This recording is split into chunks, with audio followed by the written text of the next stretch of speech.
За Сэлэнгэ аймгийн хэмжээнд 17-6 тусган байдаг. За аймгийн хэмжээнд 425 орчим ялгаатай хэрэгцээтэй хүүхдүүд байдаг.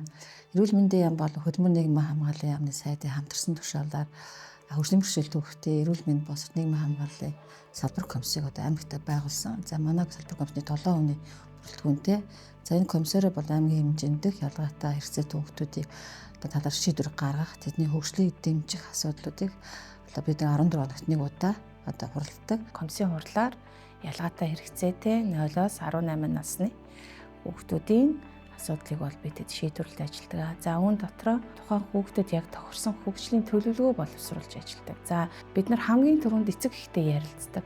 За танай хүүхдэд яг өнөөдрийн нөхцөл эрүүл мэнд боловсрол нийгмийн хамгааллын талаас шаардлагатай дэмжлэг үйлчилгээ юу байна гэдгийг эцэг эхтэй ярилцаж тодорхойлоод за яг энэ тодорхойлолтондоо үндэслээд бид ойрын болон хэтийн төлөвлөгөө боловсруулалт ажилладаг байна. Салбар комисс маань одоо Сэлэнгэ аймгийн гэр бүл хүүхд хөгжлийн газрын төхөн төв дээр бас үйл ажиллагаа төвлөрүүлж ажиллаж байгаа.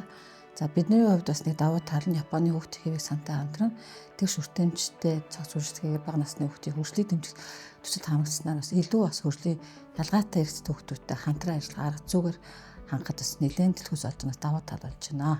За энэ төлөвлөгөө маань ерөнхийдөө хүүхдийн боловсрол, эрүүл мэнд, нийгмийн хамгаалал, мөн давхар эцэг эх асран хамгаалагчдын сэтгэл зүй бас хэр байгаа вэ? Тэр талыг бас ярилцаж үндсэн дээр хүүхдийнхаа төлөвлөгөөг хэтийн болон ойрын гэж төлөвлөж гаргадаг байгаа.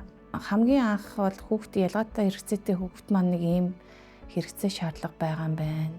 Энэ тал руугаа хүүхд маань нэг жоохон хоцрогдолтой байгаа юм байна гэж ер нь бол анхан шатанд эцэг эхчүүд ер нь бол хүүхдүүдэд бас маш их ажиглаж явах хэрэгтэй.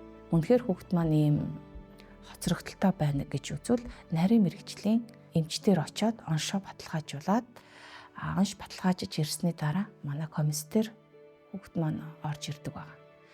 Тэгээд комиссийн зүгээс болохоор дахин хүүхдэд шаардлагатай хөгжлийн дэмжлэгийн төлөвлөгөөг боловсруулад хүүхдийг дараагийн тусламж үйлчилгээнүүдэд нь холбон зочилдог. Магадгүй тухайн хүүхд маань оншин батлагтаад ирсэн тохиолдолд эцэг эхчүүд болон хүүхдүүдийн зүгээс болохоор санаа зовох зүйлдгүй.